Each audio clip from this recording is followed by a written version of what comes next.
Putting things off is the biggest waste of life. It snatches away each day as it comes and denies us the present by promising the future.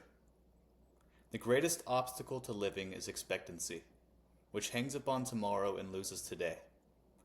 You are arranging what lies in fortune's control and abandoning what lies in yours. I'll let you guys sit with that for a minute.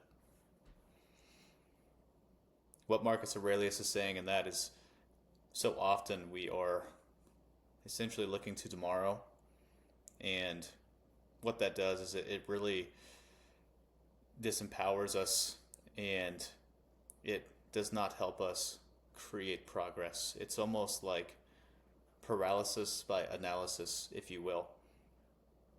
All of this hope and information and this consumption, what it's actually doing is getting us nowhere when we're not moving, right? And so, the greatest obstacle to living is expectancy. The expectantness is for things to change despite my inactivity or my hopes.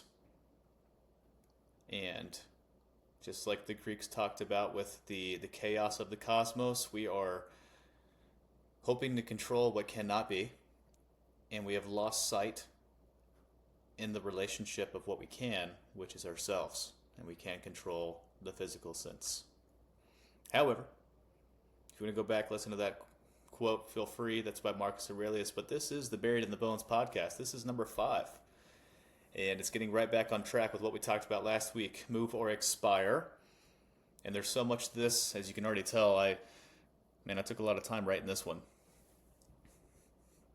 And there's a lot of quotes in here, and I can't wait to share them. Things that help me, and if they help me, hopefully they help you. But there's so much I had to break it up into multiple podcasts. And really what it's getting down to is the fundamental or the foundation of what I believe to be true physically and for me emotionally, and how I've used at least physical expression and physical exploration as a way to expand my mind, and I did so by exploring my body. And because of that, I have gotten closer a little bit to myself.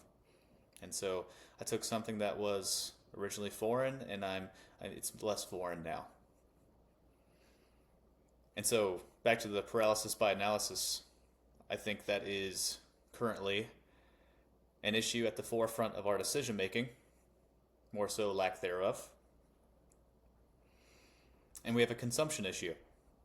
I have a lot of information coming in. I scroll on TikTok every 2 seconds. I can't sit down and look at someone's quote or comment. And if I put that one on a piece of paper or an Instagram post, the odds are most wouldn't have read it fully. They would have read the first 2 lines and gotten bored, and then moved on to the next quote or thing on their feed and gotten bored, and so on. But the problem is paralysis by analysis. That's a lesson of consuming, getting information, and then at the end result is nothing. There's nothingness. There's no movement. There's not even a decision to create momentum, right? And as we learned last week, if there's no movement, you're getting closer and closer to dying, and that can be physically, mentally, relationally, spiritually, all of it. And today we get to talk about a few things, and for me, I'm a big believer that my physical qualities and how I express myself outwardly is how I'm feeling on the inside. And for some that may be true, and some, genetically may not be true. But for a lot of us, I would assume there is a habitual issue going on and habits that need to be fixed. And because of those habits, I then have a physical representation of how I'm feeling on the inside, the decisions I choose to make on the inside, how my house looks, and so on and so on. But what we'll be talking about today is how we can use ourselves in a world, the chaos of the cosmos, right? How in a world where nothing is in our control, for the most part, there is one thing, and that one thing is my physical body. And then with the hopes of training it properly, I can take my physical body and create possibly a more obedient mind. which should be the end result with most things. We can also talk about, and I will be, about how internal manifestations are the expression of physical expressions.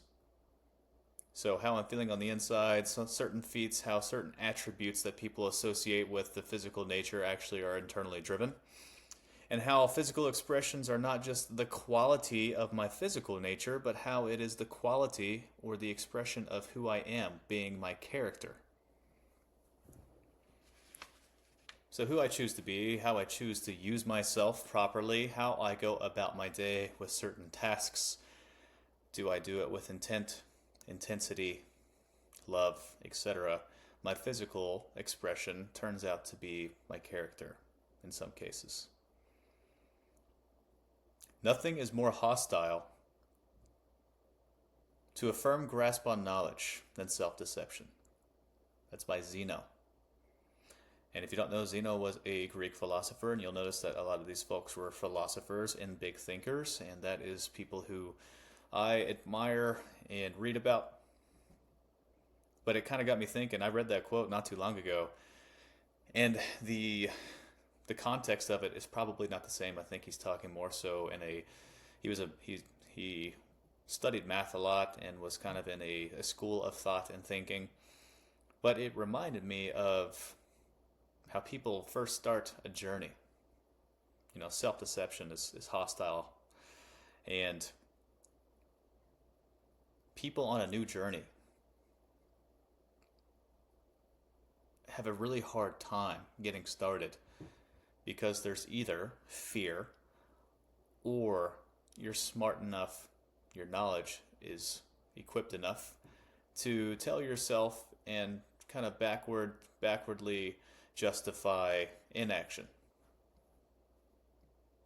And so self-deception, I feel like, affects more people than we think, especially in today where we have a lot of info. We get a lot of information. We're very smart. A lot of people say we're dumb, but we're very smart. As a matter of fact, the problem is we're very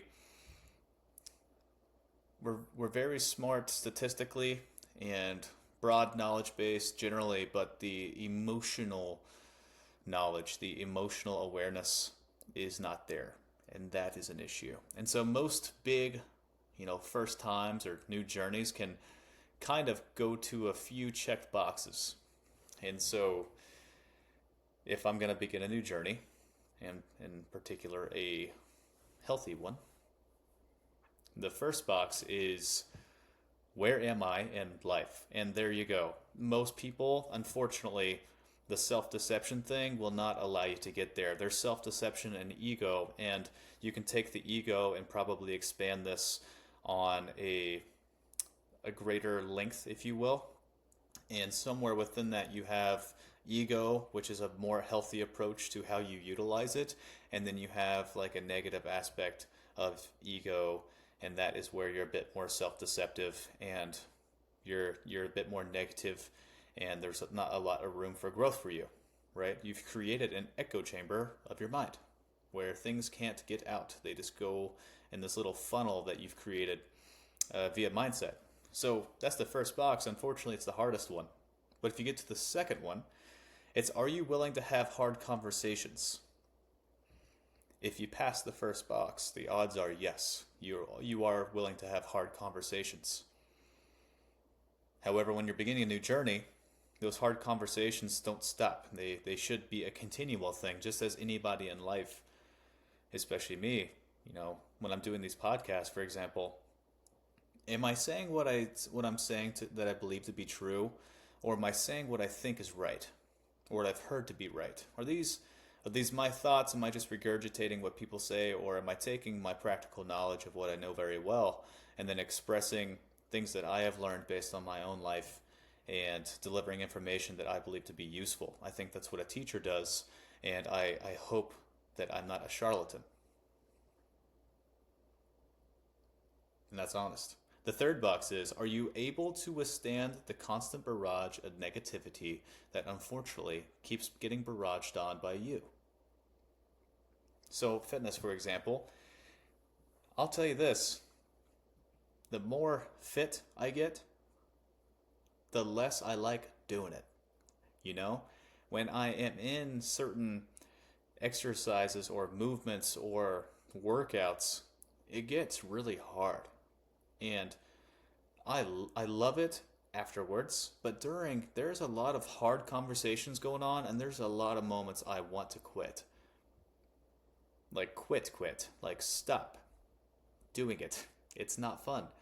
But for example, me and a buddy worked out last Saturday, and it was awesome. It was great community for me, but then it got to a point where we were both tired, and then I had to funnel in back to myself and root back to myself, and we did this little ab exercise, and the idea was to hold a position for as long as you can. And are you still able to hold that position? Are you lowering because your body can't physically do it? Or am I emotionally just so done with it that, I choose to purposely lower myself? And the truth is, I certainly was getting lower, not because my body could not physically withstand the stress, right?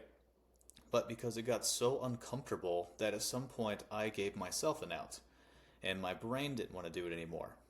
And so those 3 boxes are things that are super important. And with most goal setting, I think, where are you at before the goal?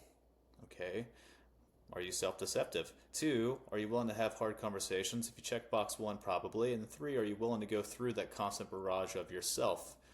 And we're going to touch on this in just a little bit, and we're going to kind of funnel that back into how we use strength and conditioning fitness and endeavors as the tool utilized to get us to physically express and hopefully manifest an obedient mind.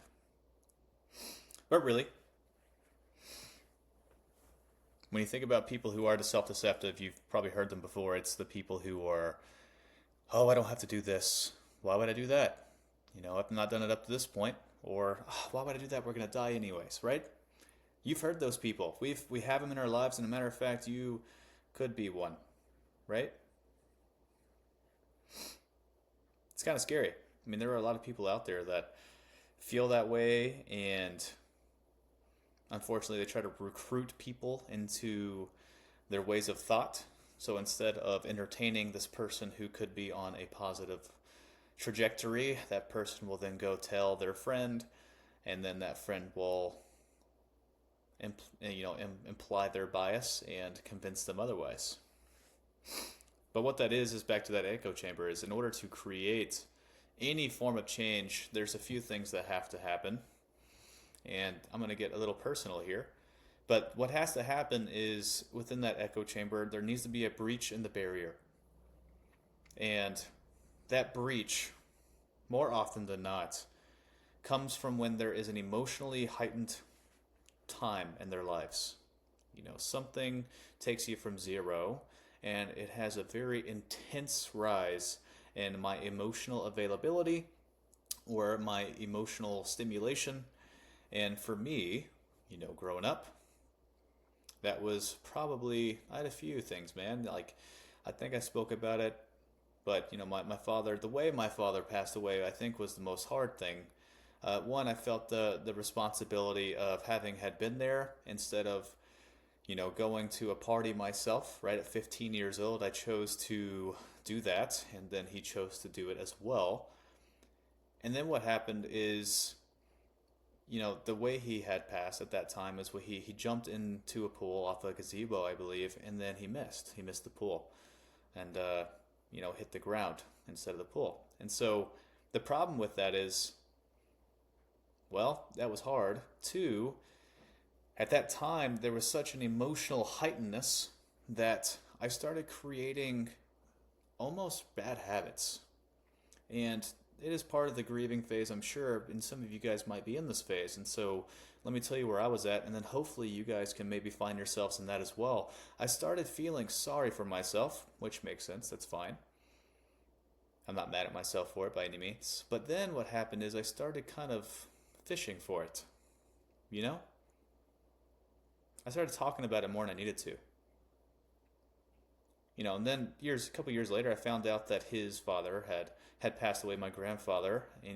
I grew up, I had thought he had passed away from a heart attack. This is kind of funny, but for the longest time, I was like, man, I'm going to have heart disease. And the truth is, he had Parkinson's, right? And so until I was 21, I didn't know that. But what had happened was he decided that he would take his life instead of going through a life of Parkinson's. And so I found that out at 21, and that was kind of hard emotionally.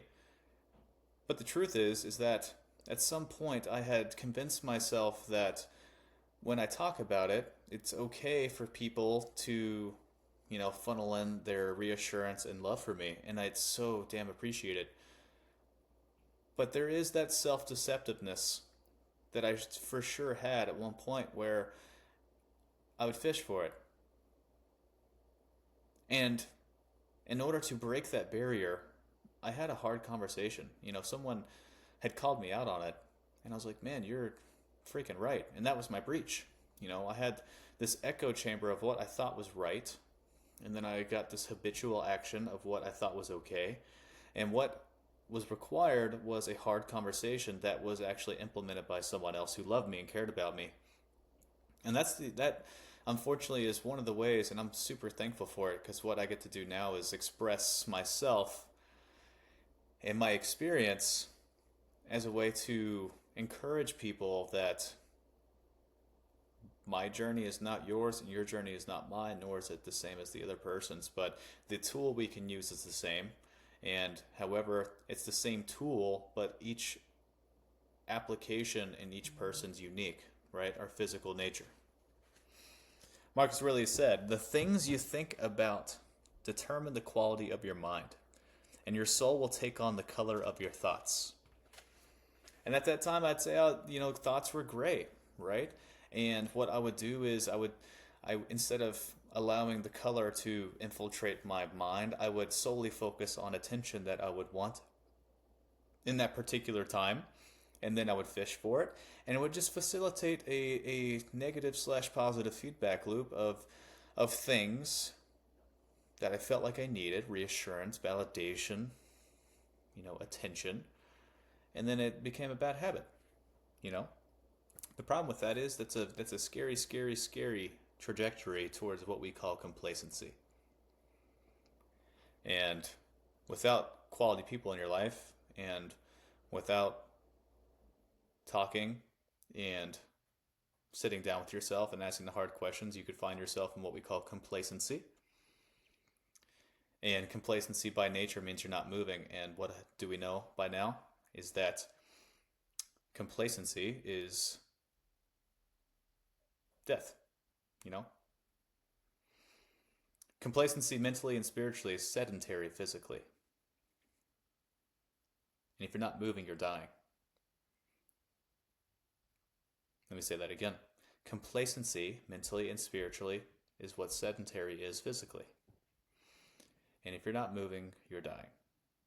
Right? Because movement is the prereq to getting us back to zero. Yeah. And so if you feel like that's where you are, and you feel like you've been in search of something, I've been there, man. And it takes hard work, and if we do it right, we get to affect others in a positive manner. Complacency is evil, and it's kind of like most evil things, they show up as your friend. It's the blanket.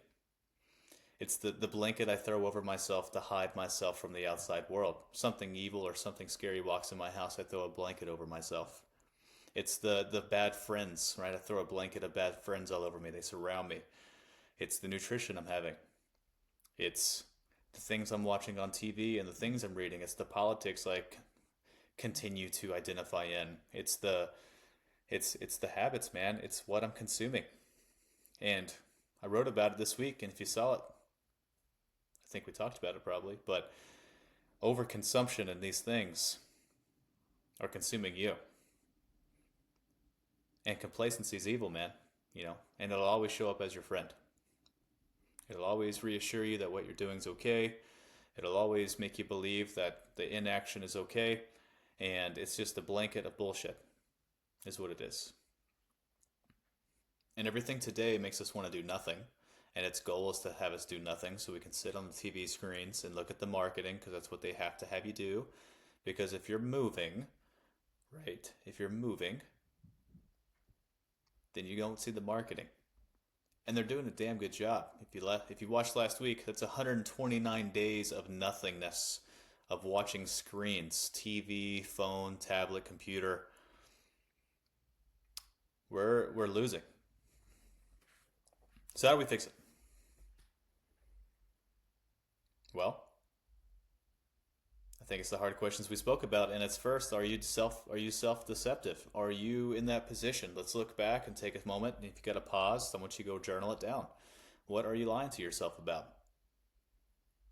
I believe strengthening and conditioning the mind and the body is what we hope, or is the tool for what we hope to achieve, which is self-mastery. Check this out. You have to submit to discipline, maintain a strict diet, abstain from rich foods, exercise under compulsion at set times in weather hot and cold. Refrain from drinking water and wine whenever you want, and in short, you have to hand yourself over to your trainer as if he were your doctor. Epictetus.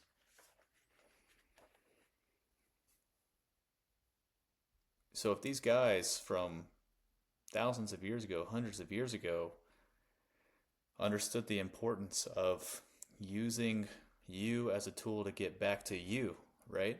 If your physical nature is the expression of your psychological and spiritual health and condition, then if you're not expressing yourself physically, it might be harder because it's kind of the barrier to you. You know? Strength and endurance are internally derived and outwardly expressed.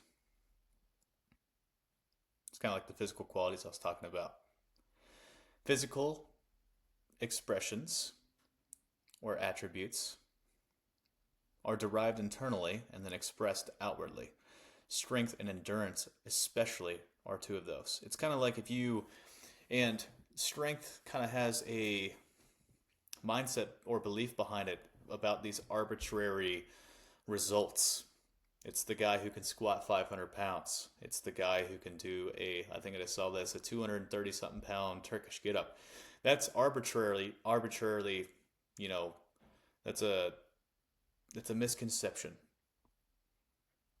Strength is relative and it's expressed by what you believe it to be.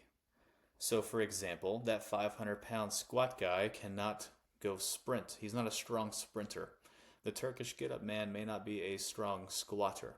And so that arbitrary result is not what strength is. It is just an expression based on what is expressed or internally derived. And endurance is the same way. Physically, it's like a guy who goes and bikes for 60 minutes cannot probably run for 60 minutes. And that cannot be expected, just as, that person probably can't go swim for 60 minutes. Consider this. Time, strength. Here's how it manifests itself in my mind. When I get something, when I get a task in my life, and it has a time stamp on it, and the max time allotted is more than what I'm comfortable with. As time goes on, do I get more likely to quit? Am I more likely to say no? Strength, it's the decisions I make. If I have a hard decision, if I have someone come up to me and they ask me something and I have to tell them a hard decision, is my ability to make that hard decision confidently in that moment strong? That's strength and endurance, and that's just two easy examples of how they express themselves internally. And so when you think about strength, for example, it can kind of be broken in to a few pieces. You have something to move. How heavy is it? What's the cost of moving it? Is there a better way? And then from there, how you decide to move it is kind of what you get to utilize it with, right? Or how you get to express it, or how well you can affect others or things. And back to the chaos of the cosmos. But the only thing you have right now is your ability to control yourself and take those physical actions, get a little bit closer to you. right? Your mind. And that is not just a philosophical idea, but I think it's a biblical idea. I want to say in Corinthians that was written. I want to say there are, like, the Greeks, for example, and the Romans, and a bunch of cultures thought that to be true. How you physically express yourself will get you a little bit closer if you do it properly. If this prescription is right, will get you a little bit closer to who you are. And so, check this out. There are short and simple exercises which tire the body rapidly and so save our time. And time is something of which we ought to take strict account of. These exercises are running, brandishing weights, and jumping. Select for practice any of these, and you will find it plain and easy. But whatever you do, come back soon from the body, back to your mind. Seneca. I've always loved that.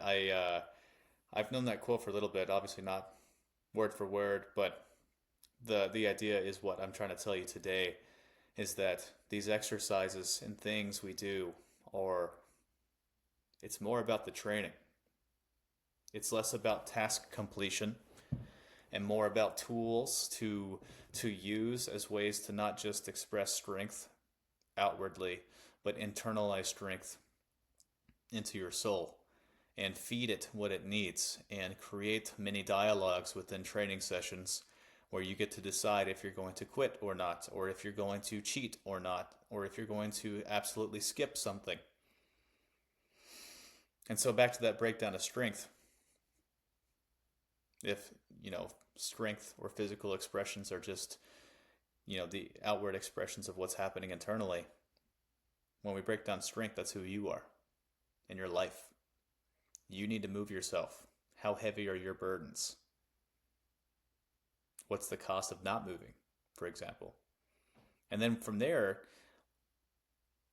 how you determine or what decision you create is how you get to utilize yourself within your life. And if you're lucky, you get to impact others in the future. Or if you're not so lucky or there's inaction, there's no impact at all. So my utilization is how much impact I can create in this world. Some people don't care, man, and that's great. I do. A lot. And that's why I'm here.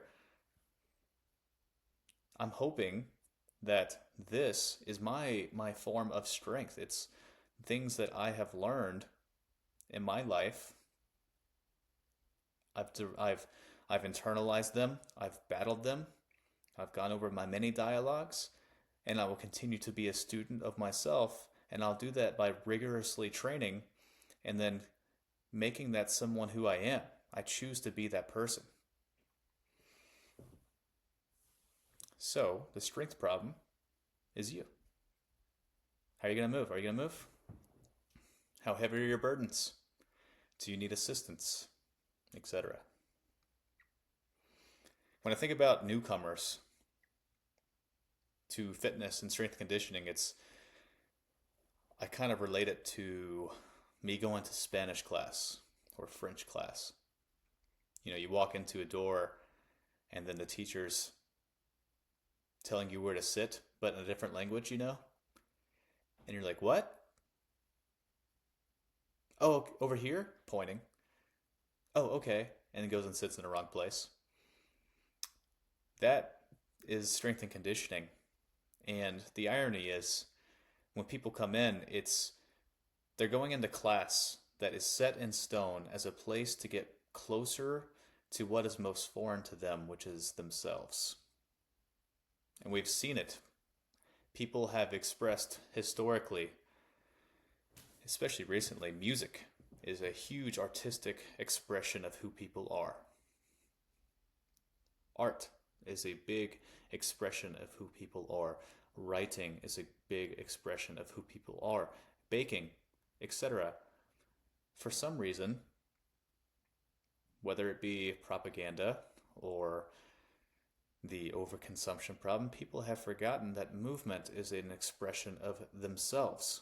It is the most fundamental expression of who you are.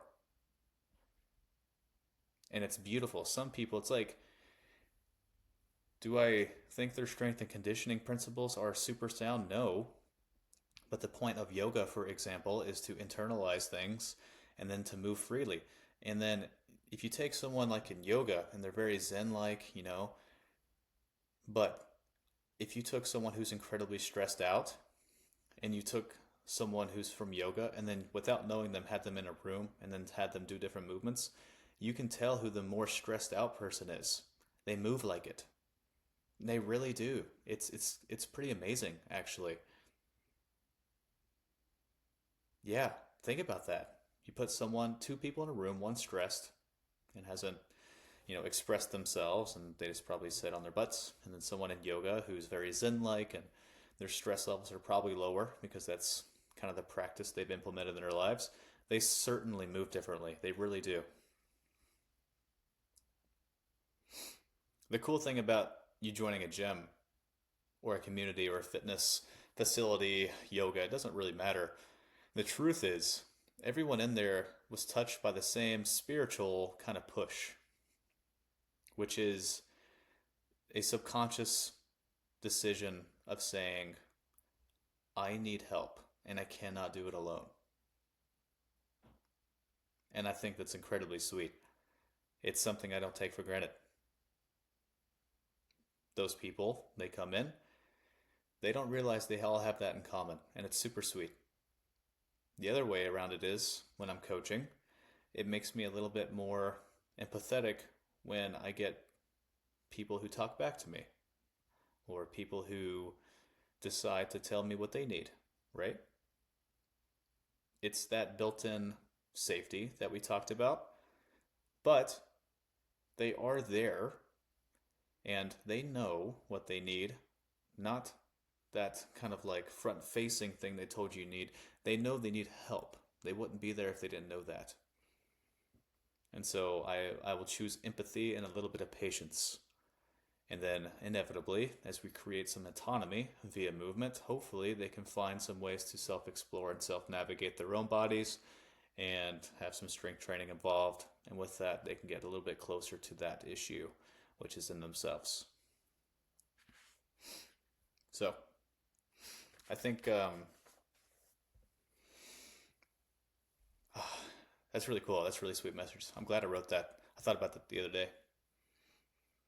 So back to exploration. There was a guy named Hippocrates. You guys might know him. He was the founder of medicine, essentially. And he coined the term movement is medicine. But I think the reality is, I think the actual application now is appropriate stress prescription is medicine. Right? Movement is great. But in order to yield essentially mobility, for example, you have to search for deeper ranges of motion. They won't create themselves. I don't care how many times you partial squat, your joint's not going to move better. You're not going to get deeper squats and your joint's not going to function better. That's the same thing spiritually. It is the thing that they got through when people decided to join the gym. There was a break in the echo chamber. There was a breach. They expanded their mind because they realized they were no longer self-deceptive. They chose to go to a gym. They took a stressful decision, applied it, and then they had growth from that. That's kind of the same thing with physical fitness. You take who you are. There's the movement problem. My joint doesn't move. I realized that what I decide to do with that problem going forward will determine how much improvement I get. So, I think when people join and they hear me talk about this, or if you're listening and you hear me talk about this, when I think about fitness, it is a tool to see our capabilities, and those capabilities change. So in the pursuit of more capability, what we get to is that expansion or autonomy. And then as I get closer to true autonomy via movement, I get to what I would call the door. And that door on the other side of it is true potential. And hear me out. Do you guys remember that the three boxes we checked on earlier? Are you self-deceptive? Can you tell yourself exactly where you are in the moment? Are you able to have hard conversations? And then are you willing to go through the battle that will be constant and forever, which is the internal dialogue of your mind and the habitual thinking that got you there? If you get to check those three boxes, you get to open the door. But there is a problem. That door requires a bit of sacrifice. I'm going to leave you guys hanging right there because I'll talk about it in just a second. If you get to that point, what I would say is if you get to check those three boxes, you have created opportunity. And it all started really with physical action, right? You had to sit down, you had to put things on pen and paper, and then you had to create some form of conversation with yourself and navigate you. So, with that being said, lack of activity destroys the good condition of every human being, while movement and methodical physical exercise saves it and preserves it. Plato.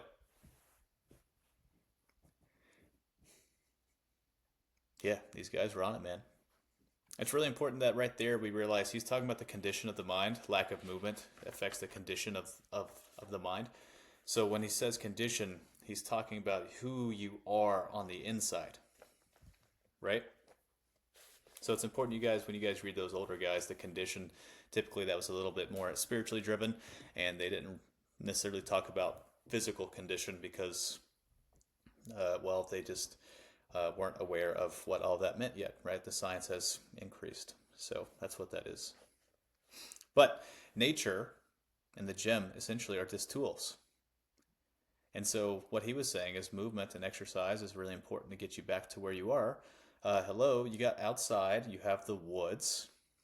And for example, Seneca, he was a teacher and he had tons of students. And some were like elite wrestlers, lifters at the time, boxers, and he exercised. But one of his favorite implements of navigating oneself was to go and take tremendously long walks.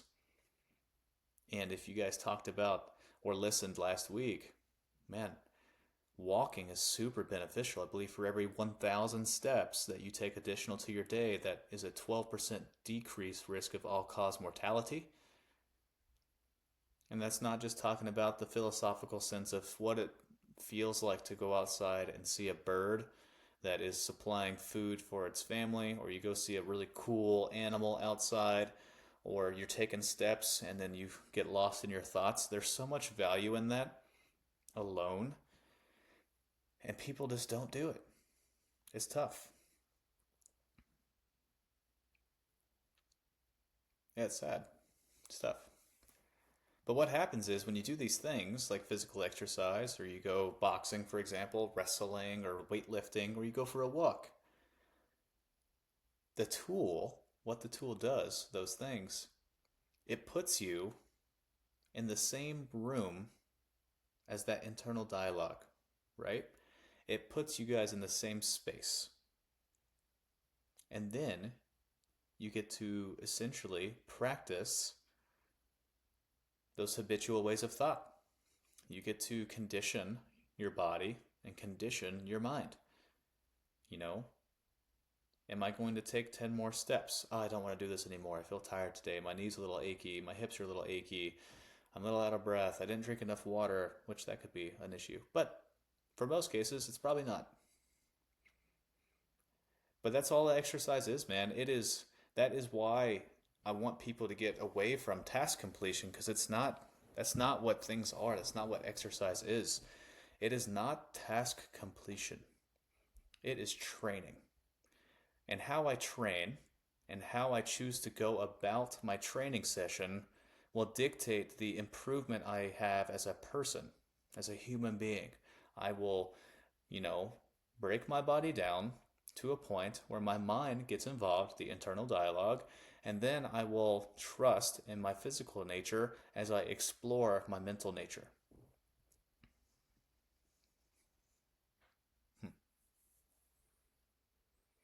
That's pretty cool, man.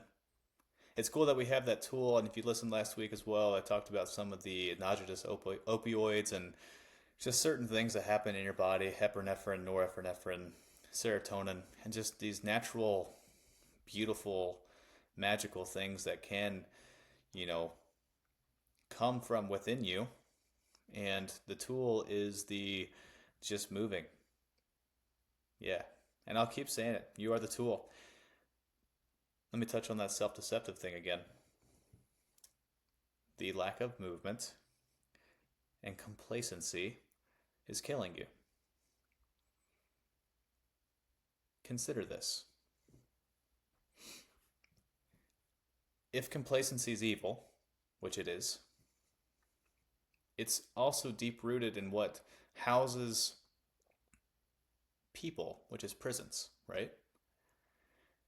And consider yourself that you are in a prison, and that prison is your mind, and what is over top of you, confining you in that space is shitty nutrition and lack of movement, and the people in your lives and the things you're consuming and reading on television and or on Facebook, or the politics you gorge yourself in.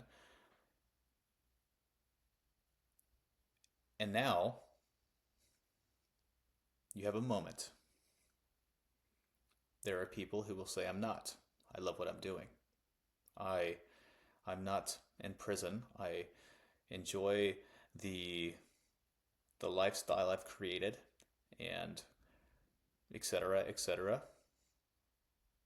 And so I would just like to refer you back to the self-deceptive Zeno quote that I spoke about earlier, because stats say that the average American has 7 hours and 9 minutes a day on their butts, sitting and watching TVs, and iPhones. The weird part about that is that's not including sleep. So it's about 15 hours of nothing. Sleep, you heal during your sleep, but you're not aware and awake for it. So, yeah, refer back to that. But if you are in prison and you are aware of it, consider yourself this. Sit down, envision yourself as the prisoner, and what you get to do is you get to plan your escape. Who's going to help me through this? Am I going to chisel away at the nutrition, right? Am I going to start slowly sneaking in these little things that will compact over time, and all of a sudden I have a tunnel to success? You get to kind of create your story, as corny as that sounds. It was always hard for me to understand that. But when I thought about that, like a movie director, oh man, if I'm in prison, how am I going to escape it? I'm in it. I promise you guys, I struggle with it too. My screen time is like, stop that. We can do it. So let's sit down. If we're all prisoners, I want you guys to tell me, or write it down, how are you going to escape it? What's your plan? It's a cool thing I'll ask people when I'm training them, and it's a cool, fun little mental navigation that they get to go through. The most fun part about fitness is that, one, it's the first thing you have at your disposal, and also you get to take what is unique and divine and very special, your soul and spirit, and you get to outwardly express that. And it takes a couple steps. The first one is, well, you got to identify who it is you want to be. You got to envision yourself through that process, and then you got to step through that door. The problem is, if you guys checked those boxes and you arrived at that door, the 3 boxes being, where are you at in life? Can you have hard conversations, and are you willing to go through hell to consistently and constantly battle yourself to making sure that you're obedient and making good decisions for yourself? Are you able to do that? If you did, you get to the door. You open that door. You look at yourself through there, and you envision who it is you want to be and the soul you wish to express to the world. But when you go through it, the problem is You have to leave behind who it is you no longer want to be. You do not want to be the snacker. You do not want to be the person that talks bad about people. You do not want to be the miserable person on Facebook or Twitter or X or whatever, and this constantly battling with people over politics and things that you don't understand, we don't understand, and no one cares about necessarily. And those people don't care about you, right? You have to leave that behind. And then you have to think about the person you want to be. And maybe it is those things that you care about. There are better ways to express it, and there's more opportunity and potential elsewhere with this person that you can decide to be. But if you go through that door and you see that, you got to leave it behind, and that is expansion. That is progress. That's uncomfortable, and that's a hard decision.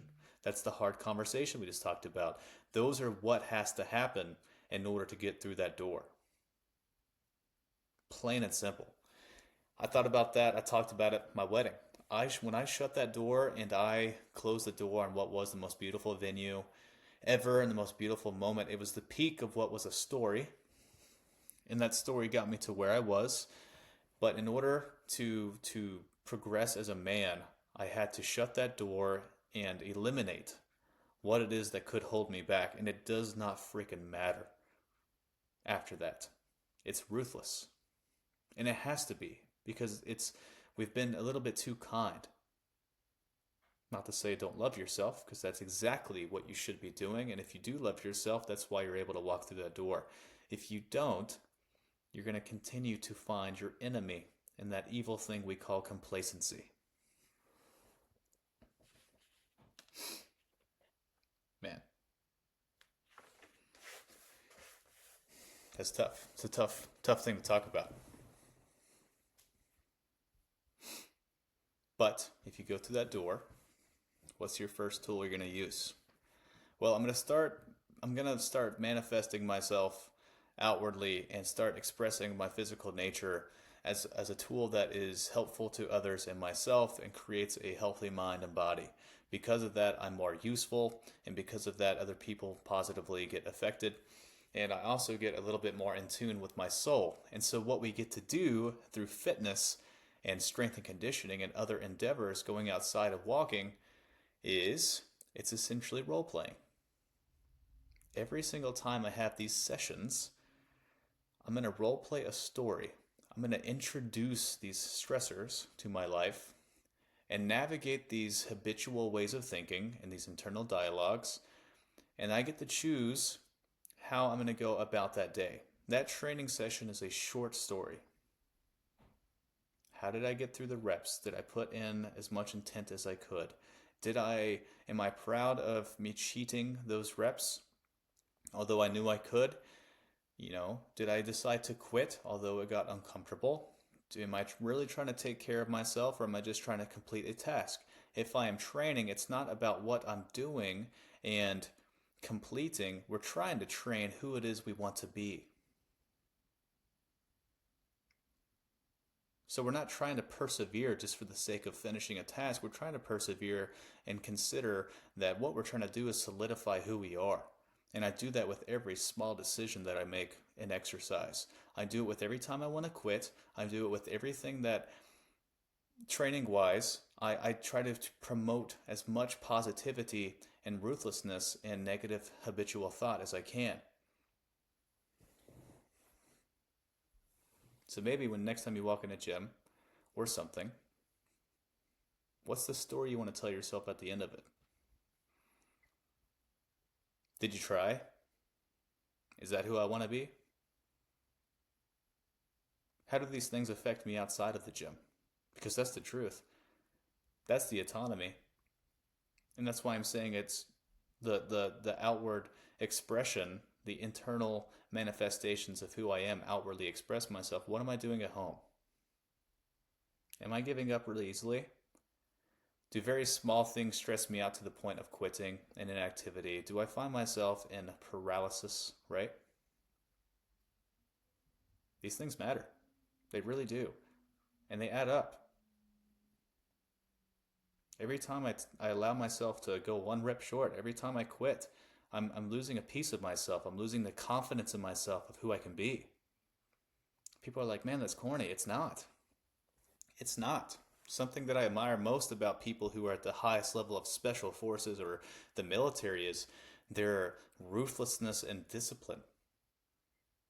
The friends that I have in the military at the high levels of military life, they're awesome because they get things done, and then you see their success when they apply it appropriately, and it's beautiful.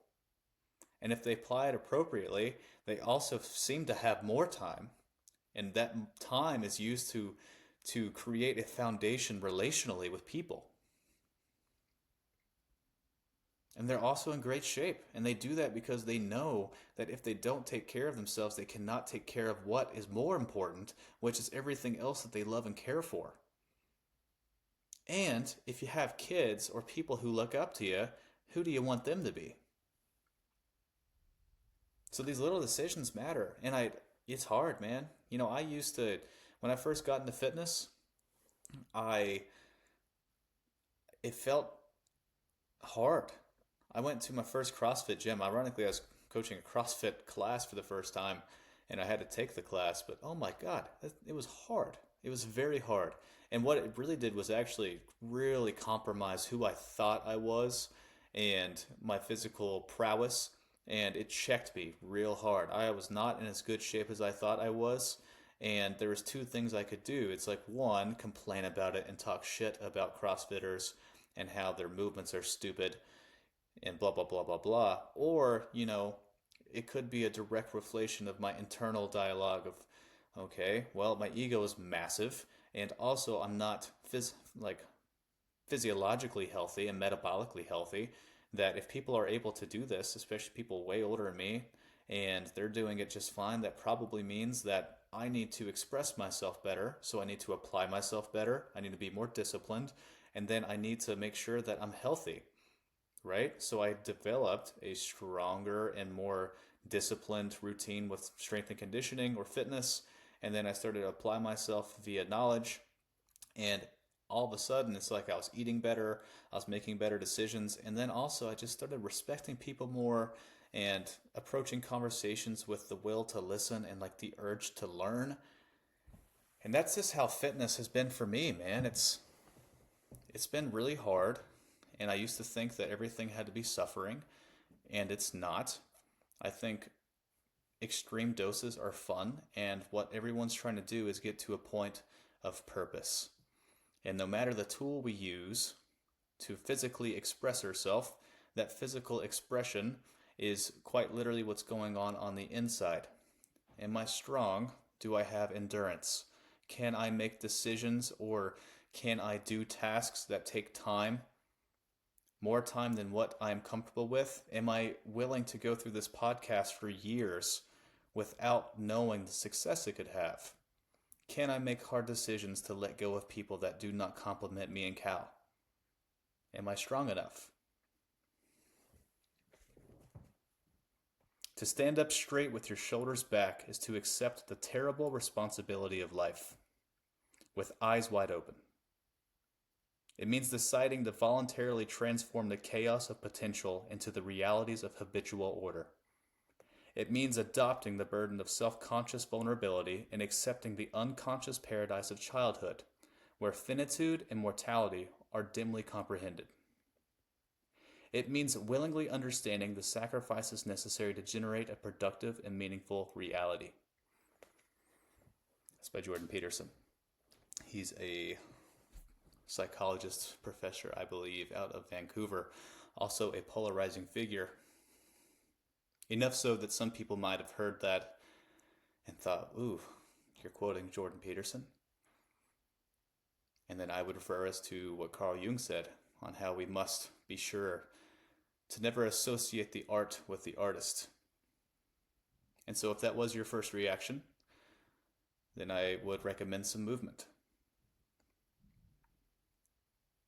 But what I really want to say, no matter what, and no matter what's before us, we're going to choose to express ourselves as best as we know how.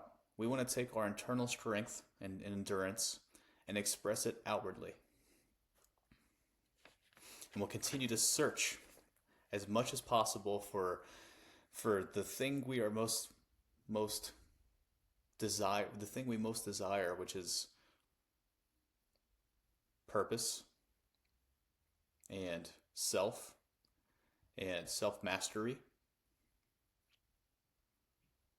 And we'll use that, or use our tools that we have in fitness, and try to find ways to navigate these movement problems and fight the internal dialogue and continue to take these internally derived things like strength and endurance and choose to express them the best way our soul knows how.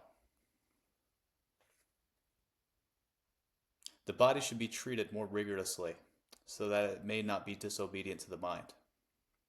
Seneca.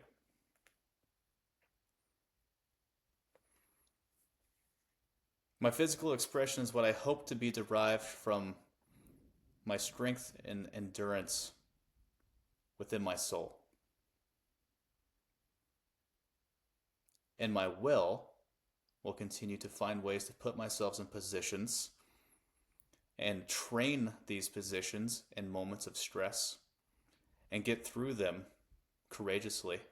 And so that way, anytime I have something come to my life, no matter the situation or the circumstance, no matter how hard it might be, is that I'll always look up and my spirit will look at these things in the face and say, onwards. And I hope that's true for you as well. Before I go, guys, if you are listening and you have listened to this, it would be awesome if you would also share it. And if you like it, of course, I'm going to keep doing it. It helps me I hope it helps me or helps you as much as it's helped me. It's been, I feel a great deal of responsibility for it. And there's that quote, of course, if what you have to say is best left unsaid, it's best not said at all.